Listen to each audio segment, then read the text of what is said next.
putting the woeful September number in context, thus far this year, monthly job growth has averaged 561,000.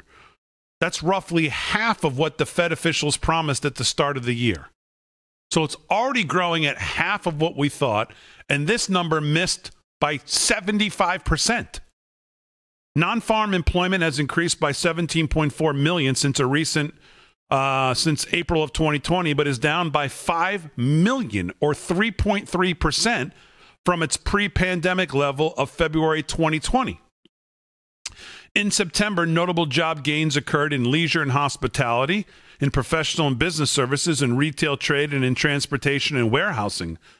Employment in public education plunged over the month. And then they go through other factors, but there's no way to spin these numbers as good. There's no way to spin these numbers as good. There's no way to spin inflation as transitory, and we're going to start seeing that that's going to end as people are hoping to see the CPI data next month show some big dip in inflation. I just can't see how that's possible. And I'm not an economist by far, for sure, but I know what the M2 money supply looks like for the last couple years, and I just don't see.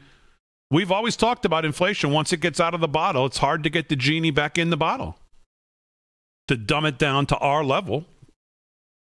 And that's what we're seeing. It's not transitory, and I don't think it's coming down. So I think the Fed is going to have big decisions to make on whether they're going to taper or not taper. And we'll see what the CPI data shows at the beginning of next month.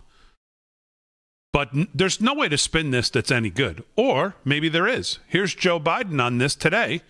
Cut 1, G. Roll the beginning of this. Hello, folks. Good afternoon, everyone. Today, for the first time since March of 2020, the American unemployment rate is below 5%. In just 8 months since I became president, in the midst of a grave public health and economic crisis, the unemployment rate is now down below 5% at 4.8%. Okay, so just stop. Let me just repeat. Obviously, he opens up right there on unemployment, the overall unemployment number. But realistically, given the situation that we've just come out of where we are, that's the obvious thing that's going to go. I mean, it's going to be hard to make that go up. I mean, obviously, as people go back to work, as more people lose their benefits and are not incentivized to stay home, certainly the unemployment rate is going to come down somewhat. No one thinks that's the unemployment rate's going to go up. So, but that's no accomplishment in this environment that we're living in. That it's down from 5 to 4.8 or 4.7, whatever it was today. So he immediately focuses on that, something he can say is down from the previous month, right to it. Right. Hey, Dame, let me ask you a question, too, because I know when he's talking about this, 4 point, it's 4.8, it's under 5. Ooh, that's a winning number. But with jobs missing so badly and that number still coming down, really, doesn't that just mean that less people are now getting unemployment benefits so they can pull them off the roll, so to speak?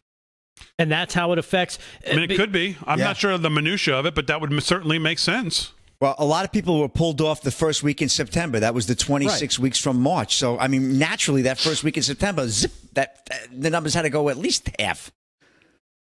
Yeah. I mean, and obviously, again, I'm not an economist, and it makes sense, but there's no way to think that these numbers today are any good. But he immediately goes right to the one number that he can make sound like it means something. But that's probably the one thing we knew was going to happen, was the unemployment rate was going to drop. Of course. And will continue to.